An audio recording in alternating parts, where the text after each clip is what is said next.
Okay, hello viewers. Today it's time for Makgeolli Talk, and I have a special guest today. It's going to be a lot of fun, and I'm going to learn something. I think we'll all learn something. So if you like this video, please click that like button and subscribe. Click the bell to be notified when I publish a new video on the subject of rustic Asian rice wine every week. And please share this video wherever it is appropriate. I appreciate your help in spreading the word about rustic Asian rice wine. So today we have John Allen. John Allen is on Makgeolli Talk today to talk about his brewing experiences, and I'm really happy to have him. So John, how are you today? Thanks, Jeff. No, I'm doing really well, and I'm very happy to be here and excited to talk about makgeolli with you. Great.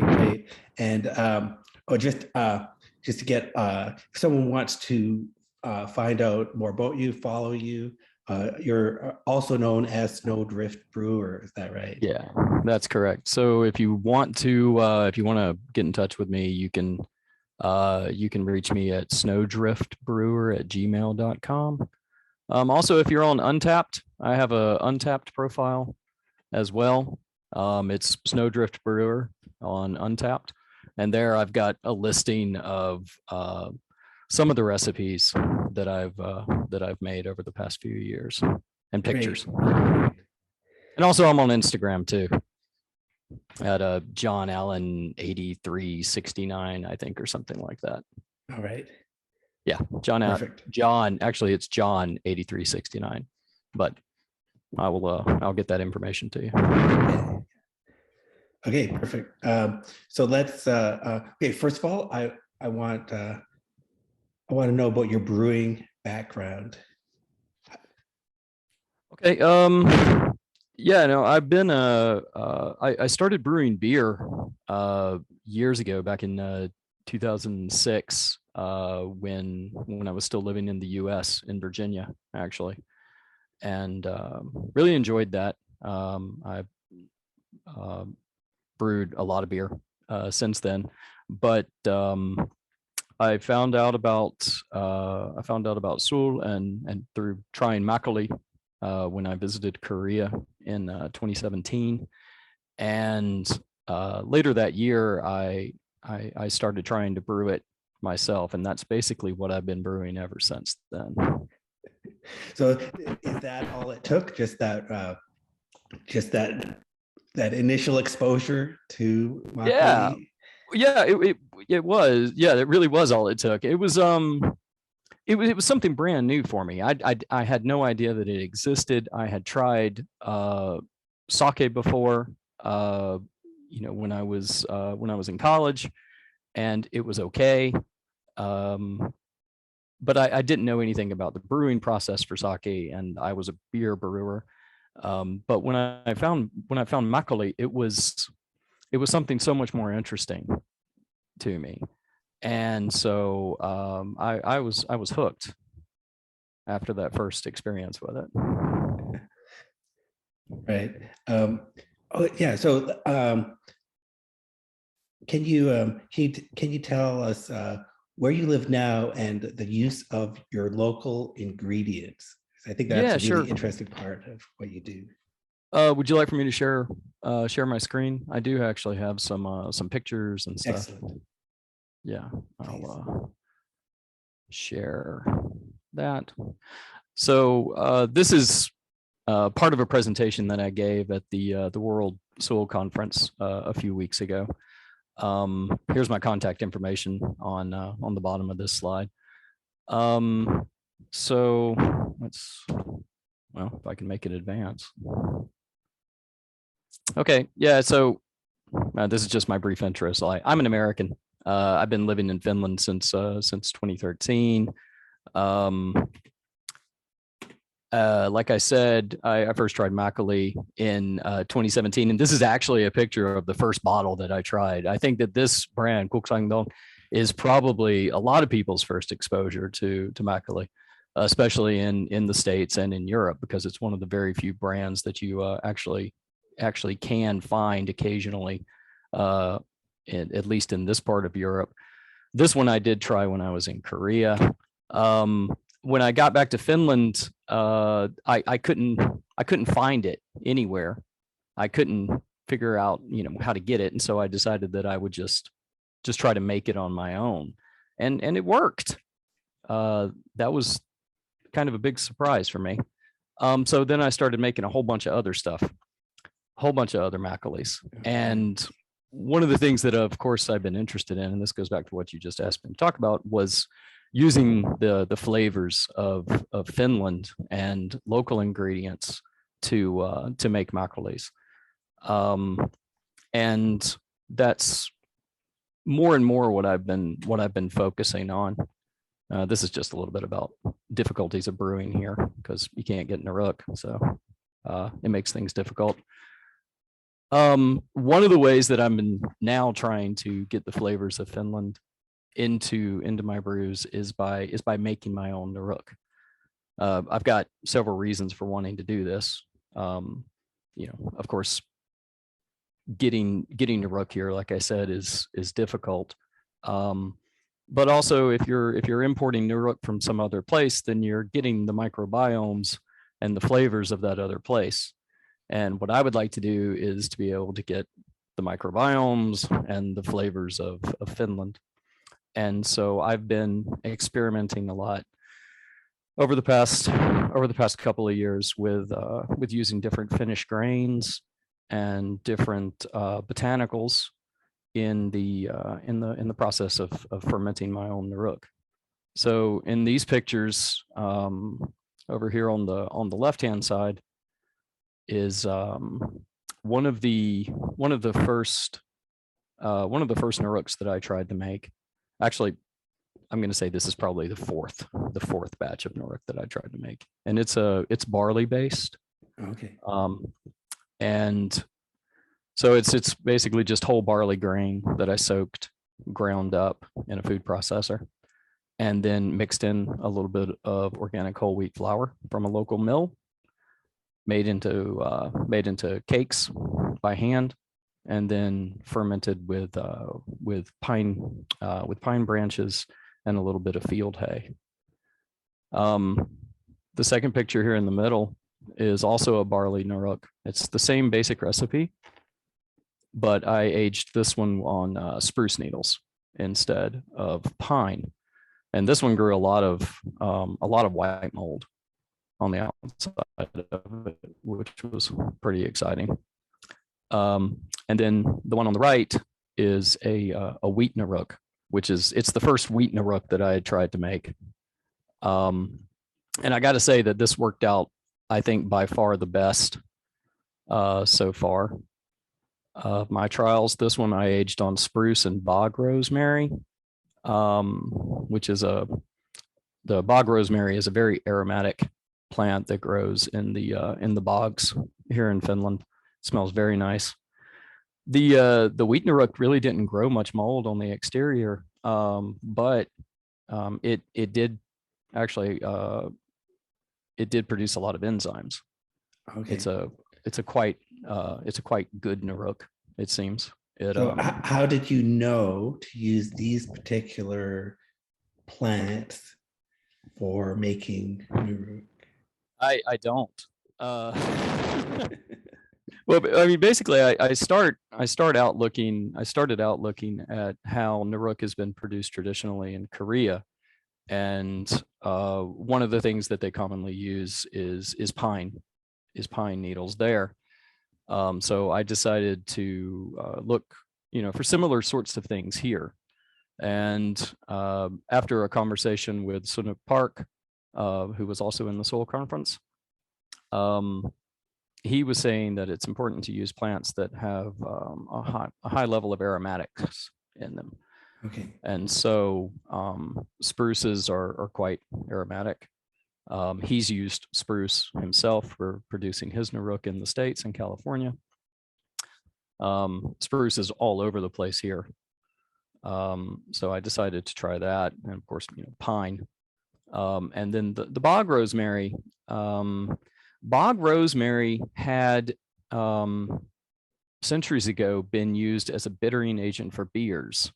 Okay. in Europe, um, before before the commercialization of hops, or before hops were grown here, discovered. Um, and so it has a really lovely smell. So I thought that it might also be something interesting to try in the fermentation process. Yeah. Yeah. Yeah. Where okay, so when you made these batches of nuruk, you soaked the grain first. Mhm. Now, did you add additional water as you were forming the balls by hand, or was it not Um, necessary? very, very little, very little. I soak the grain, it's whole grains. I soak them overnight in spring water. That's, I think, very important. You don't want to use in most places your typical household tap water. If even if it's perfectly safe to drink, it probably also contains some disinfectants. It contains chlorine or chloramines um, that will inhibit the growth of molds and bacteria in your nuruk. So you don't want to incorporate those into the grains. So use spring water or distilled water. Soak them overnight. Drain them really well. It's sort of like making go-to bop, really. You soak and then you let it drain quite well, and then grind the grains up. And the moisture that the grains have absorbed over the course of over the soaking is typically enough to make the balls, to form the Okay. balls by hand. They seem to hold together quite well. That's especially true, like I was saying, with the wheat. The wheat holds together more easily than the barley does. I think that has to do with the gluten content, but I'm not sure. Okay. And you have these in a plastic container, right?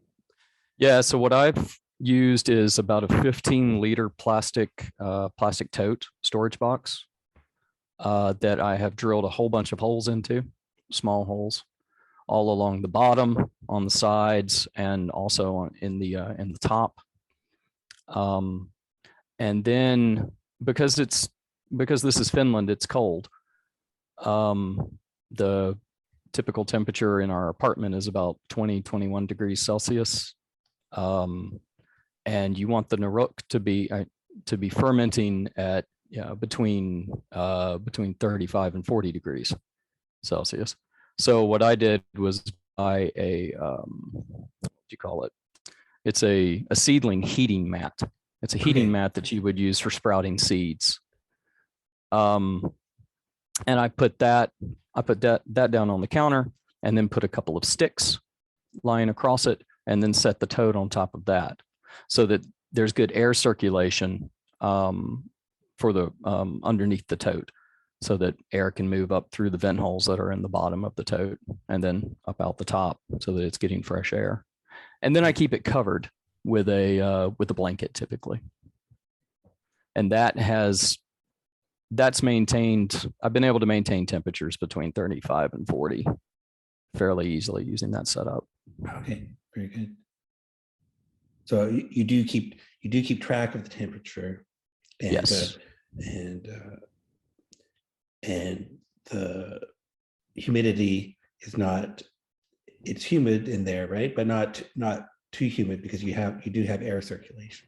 Yeah, the humidity is something that I've kind of struggled with a little bit, knowing exactly, how much I need. Um, I've the first few batches I did, I had it way too humid inside the box, I think. Um, I mean, it was, 80-90% humidity inside. So I was getting condensation Yeah. um, dripping down. And I mean, it was way too wet. I think that having just a, I think having just a small can or something with water in it down in the box is probably enough, along with the moisture that the nuruk balls themselves actually are giving up during the fermentation process. I think that that's typically enough to keep the relative humidity high enough inside the chamber to allow the microorganisms to grow and flourish. Right. Okay. And But go But making sure that the balls don't dry out too fast is important, because they need to be able to hold that moisture long enough for the molds to actually grow and develop, and for the bacteria to grow and develop too. So they need to dry very slowly. That's more of a problem here because the average humidity is extremely low, like especially during the wintertime. This time of year, the humidity is about 10% inside our apartment. So these things want to dry out very, very fast. And so that's why I went with this spherical shape instead of a cake, a flat cake, because with the balls, you're maximizing the surface area to volume ratio. You get a lot more volume with less surface area. And so they will hold their moisture for longer. Right. And then once you broke them open, then you knew you were successful in the mold growth. Yeah. That's a great photo there. Yeah, I like that one too. Now, before you broke it open, did you know you were successful? No, especially with the wheat nuruk, because like I said, I didn't get visible mold growth on the surface of these. So I wasn't sure that anything good was going on inside of them, which is why I broke this one open actually, so that I could see what's happening. Okay. And I think I really do think that the lack of visible mold growth on these was because of the plants that I chose to use. Spruce and bog rosemary have an inhibiting effect on mold growth. So I think they brought the spores into this process. Yeah, they will bring. They do bring some of the spores into the process, but I am kind of wondering, and this is something I would like to do a small research project on. I'm wondering how much of the inoculant actually comes from the plant material you're using versus actually on the grain itself. I think that a lot of, or maybe even most of the mold growth that I'm getting on these is probably coming from spores that are already on the grains themselves. Okay. Do you ever get the greenish spores visible? Yes, I have gotten that on several batches actually. When I've let them ferment under high enough humidity so that the molds had a chance to mature on the exterior of the balls, then yeah, I have gotten that. Absolutely.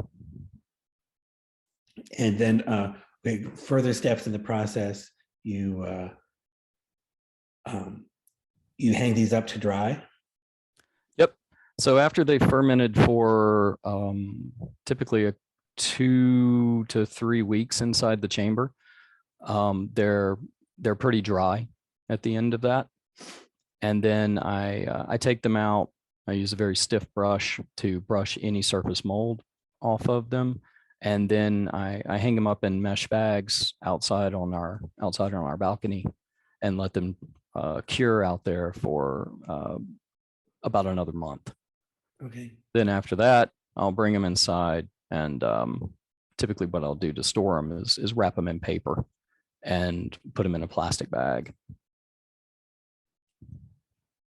Although I've got, well, this is the wheat nuruk that I made.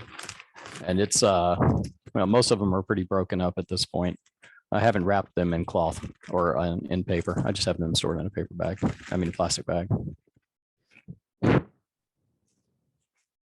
right. And then do you use them soon after that? Yeah, actually. Ready to go. I've already, this batch of wheat nuruk that I made was back at the end of September when it was done. And I made a test batch of makgeolli with it. Let's see, I bottled this one on the 20th of November. So it's already produced a batch of makgeolli for me. Right. So, and I see that it produces a nice clear chongju. Yeah.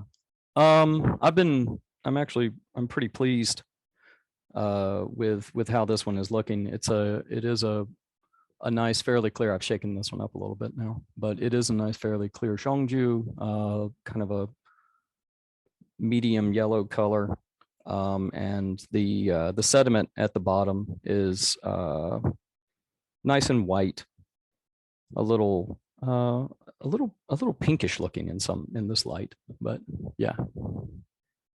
And how do you find the strength of your nuruk compared with maybe a commercial package that you bought? Yeah, comparable if not much stronger, depending on depending on which batch of my nuruk and which commercial nuruk I would be comparing it to. But I typically use probably 25 to 50% less of my homemade nuruk than I would for a store-bought nuruk in my recipes. Okay. And you're able to produce enough nuruk for your own brewing needs, no Yeah, problems there. actually, yeah, at this point, yes. That was one of the reasons why I've been so interested in doing this, is because access to nuruk was really the limiting factor for me being able to brew here, unless I wanted to spend 40 to 60 euros just to get a kilo of nuruk here. I was going to have to figure out how to do it myself. And at this point, I probably have 4 kilos of homemade nuruk stored away. So I'm set for a little while anyway. That's good. That's good. Now, do you have any other advice for making nuruk? Now that does anything ever go wrong? What should people watch out for anything? Yeah, well, I mean, the first batch that I tried to do, I used just whole wheat flour, and it was way too wet, and it basically just exploded and rotted. It you gotta watch out for the moisture content, especially. The temperature is really important. You do want to have it between that 35 to 40 degrees Celsius range, because otherwise you're going to have things growing in there that you don't want to have grow. If it's above 40, then you're not going to be getting the yeast and the lactic acid producing bacteria that you want. If it's at cooler temperatures, they're also not going to have much of a chance to propagate well, and it's going to be much more mold dominated, and that's going to produce some funky results as well. So, mind the temperature, mind the moisture content, and be patient with it. Yeah, so it does take some time to do this. It does, but I think it's really, to me, I think it's very much worth it. Yeah, and do you get any especially strong nuruk flavors, or are these grains are good to use as These, they are? I mean, barley and wheat certainly have been pretty good. I have also tried rye. Rye is a very popular grain here in Finland. Finns love rye bread, and so as part of trying to get the flavors of the area, I have made nuruk with that before. That did kind of produce some fairly strong flavors in the final product that I didn't find very pleasant. But using rye is something that I'm going to come back to again in the near future and try it with a mix of grains. So far, I've just been doing single grain kind of nuruks, but I know that a lot of the Korean nuruks traditionally also will incorporate beans and lots of different grains into the mix. And so that's something that I'm very interested to try as well, because I would love to be able to get those proteases into the nuruks that the beans would help to bring in, Okay. because that would give some nice savory flavors. Yeah. And when you brew with these nuruks, are you only using natural yeasts? Yes, I don't. Well, no. You mean when I actually produce the Yeah. When you're makgeolli? brewing the makgeolli, do you ever add some additional yeast? I normally do, Okay. actually, but again, Yeah. So do I. that's some, yeah. Well, you've been a big influence on me, Jeff. You really have. um, I typically do use a wine yeast or a Belgian style beer yeast when I brew. I have a right now in my brewing jar, I've got a experimental batch where I'm just using nuruk with the naturally occurring yeast in it. So we'll see how that turns out. That's something that I am going to be experimenting more with over the coming year. Yeah. Well, and yeah, I'm never sure. Sometimes I want the consistency of knowing that I have some yeast ready to go in there, and I don't trust that my process, provided that in the nuruk making process. I knew I got the enzyme, so I was unsure about the yeast. Right. And then um, when I actually have brewed without additional yeast in my kitchen, at least in the past year or so, it's worked fine. The um, the very first times I brewed without additional yeast, I got pretty sour brew, Mm-hmm. and thought, oh, that's something I didn't really want, so I steered away from that. But it must have to do something with the. I think it helps to be brewing frequently. That your kitchen has some of that residual effect. Otherwise, Yeah. right? If you're doing something frequently, you can you can You're the influencing the environment is, biome. yeah. I think the environment can be you could be building the right environment, I think. Yeah. No, that's absolutely true.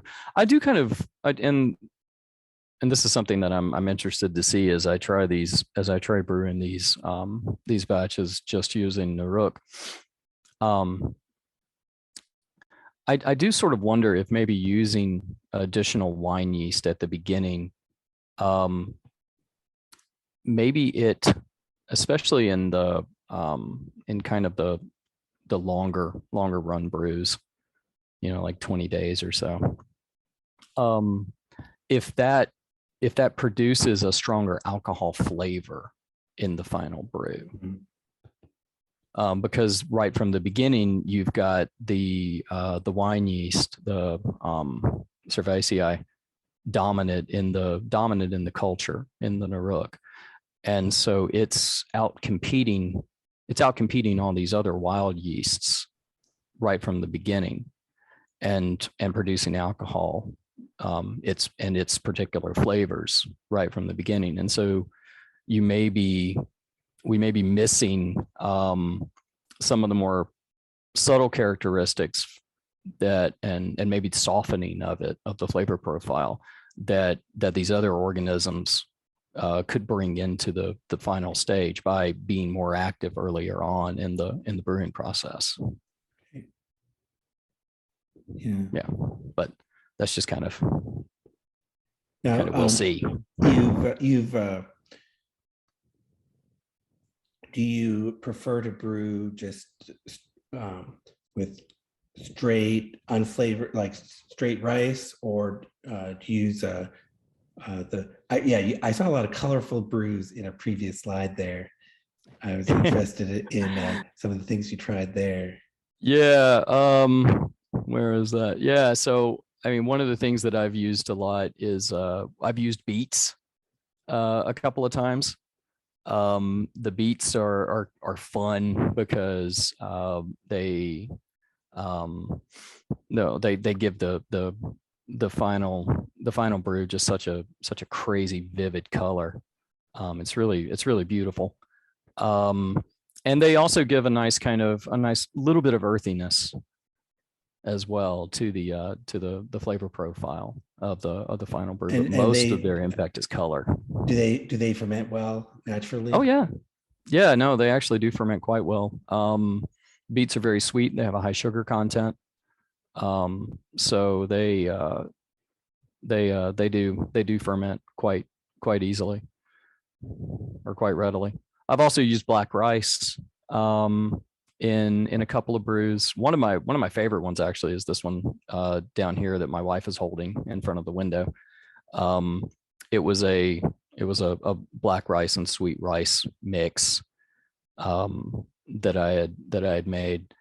And it ended up with a very nice fruity flavor that I can't really describe other than being extremely pleasant.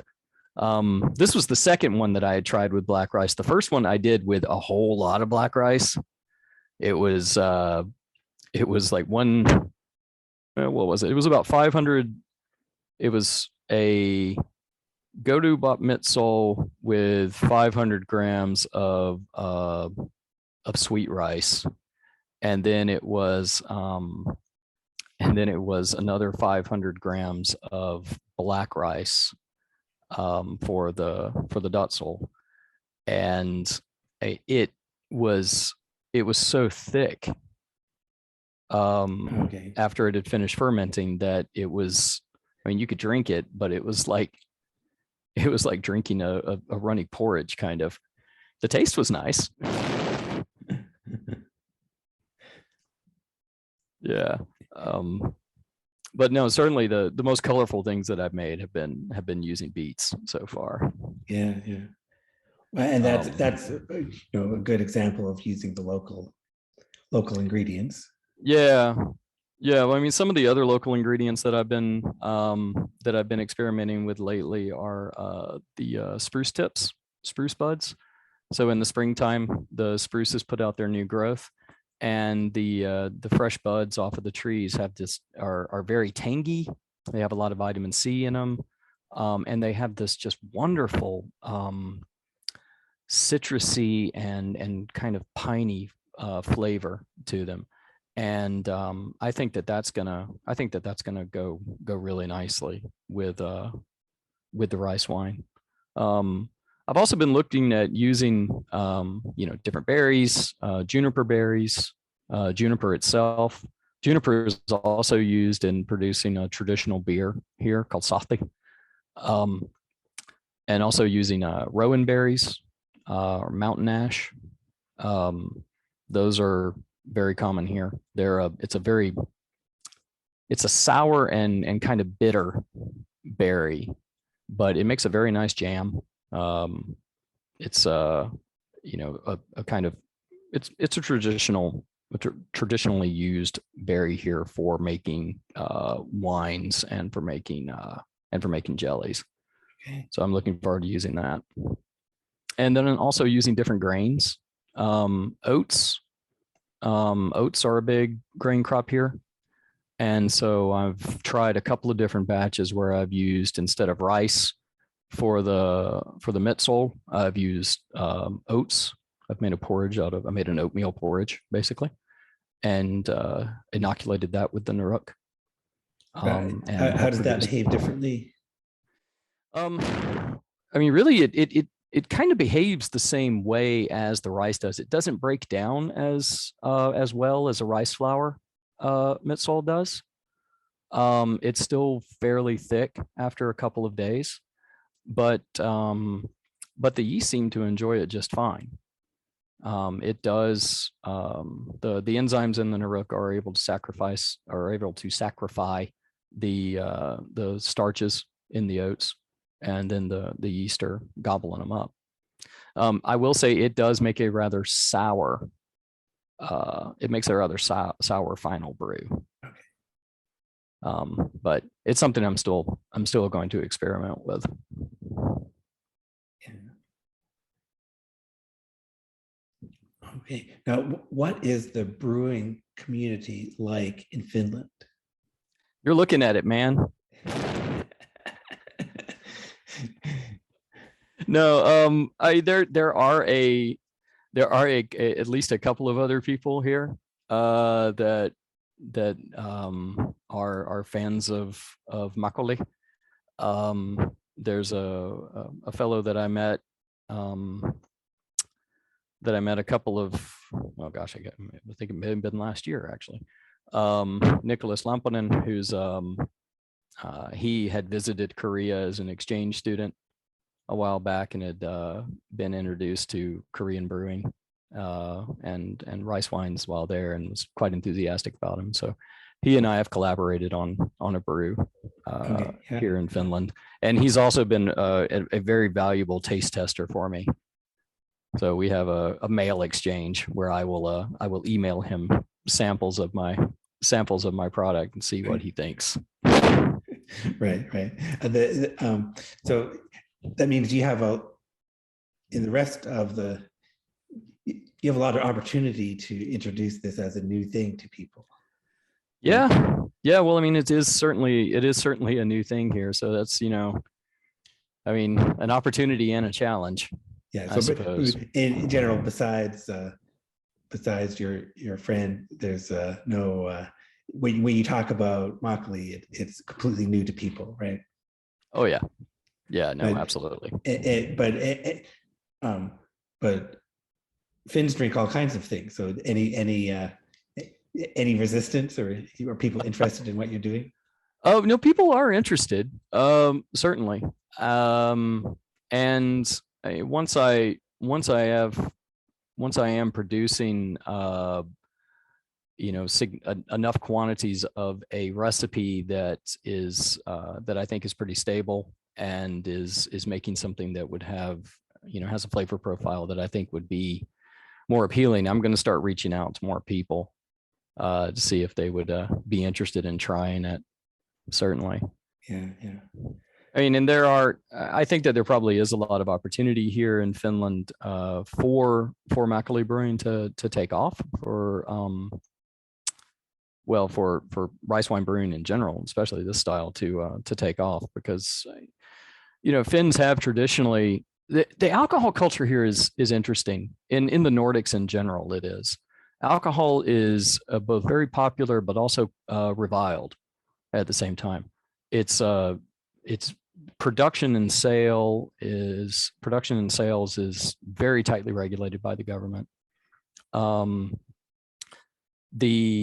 until just 10 years ago, I guess, the pretty much the only kind of beers that you could get here were these Euro lagers, which are not great beer. And the most popular kind of vodka is Koskenkorva, which is a fairly low alcohol, just very simple vodka with not really much of a flavor profile. But things are changing. Things are changing. In the past 5 to 10 years, microbreweries have started popping up.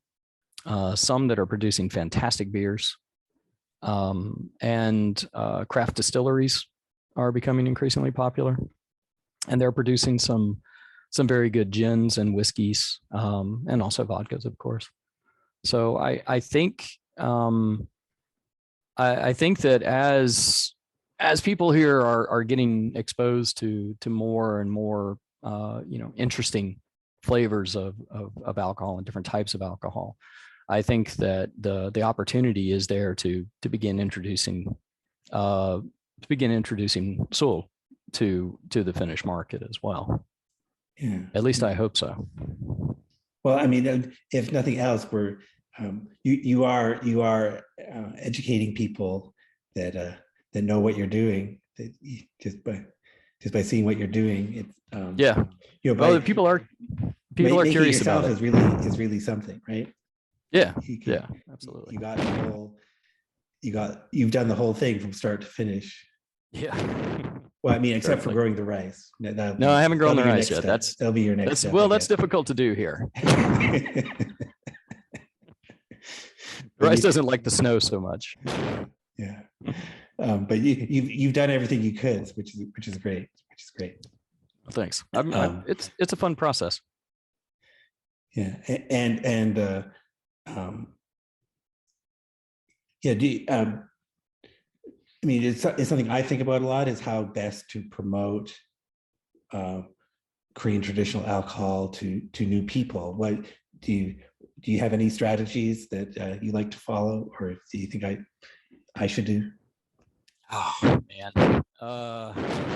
I'm just looking for ideas, Yeah. No, I'm afraid I don't really. I mean, as people, I'm always very hesitant to try to well to introduce just anybody to what I'm doing here with brewing rice wine. I do give some to friends to get their opinions on it, and also to some of the other folks at the University of Helsinki. But as far as like general advice to reaching out to just general members of the public, no, I don't. That's something that I'm also going to be needing advice on, probably. I'm not a marketer. I'm really not. No. I mean, I guess, but most, yeah. I just. But if someone in Finland was searching for makgeolli, they would be able to find you with your social media things. Yeah. Yeah. No, I hope so. So yeah, absolutely. And if anybody in Finland is is interested in learning more about makgeolli and learning how to brew or trying some, I'm available for that. I'm here for that. Absolutely. Great. Yeah, I mean, and I've always enjoyed the brewing community. I started off without knowing any other brewers, except on just I had seen some YouTube videos or something, and seen written recipes, but I didn't know anyone else that had actually brewed. But it did help later on to actually meet some people that had brewed themselves, and it was a real thing. Well, that's very much been my experience as well here.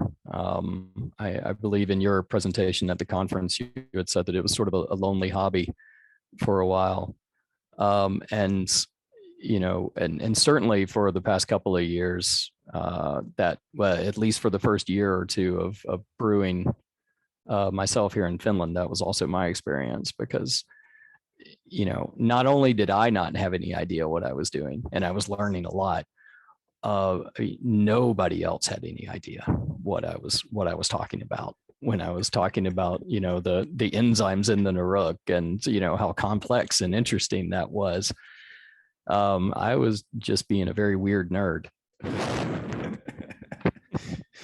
Yeah, I'm glad you're doing what you're doing. It's I'm sure it'll encourage a lot of other people to try things. So I appreciate all your work in this direction, and you've been having fun with it too.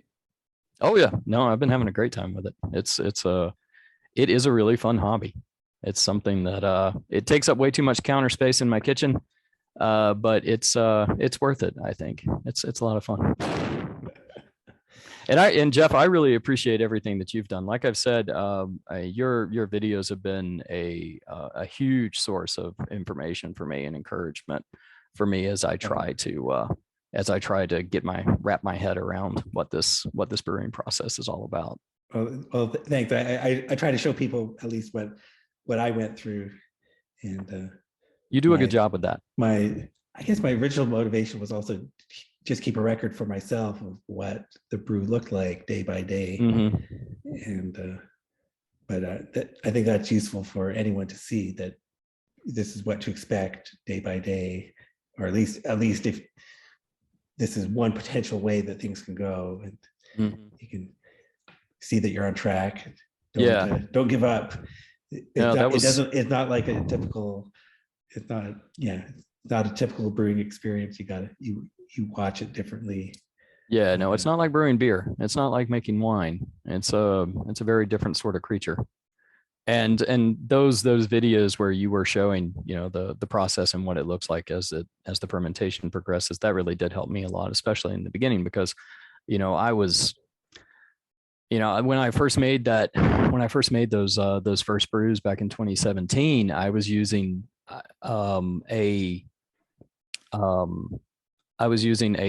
wild fermented rice koji starter that I had made just in my kitchen without an inoculant. It was just naturally inoculated. Okay. And I got lucky and got a good mold in there and got good batches, and I was able to propagate several more batches off of that first batch.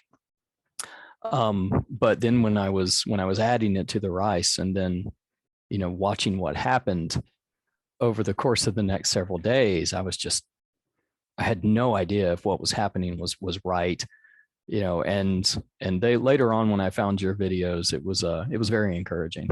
Okay. That indeed things did seem to be progressing properly. Well, very, very glad to hear that, and I'm so glad to hear about all the things you've brewed. You've really done a lot. Thanks. And I think my viewers will really enjoy hearing about all you've done. So thanks for coming on I hope so. Makgeolli Talk today. No, I'm happy to have been here. Thanks a lot, Jeff. Thank you. And viewers, thank you for watching.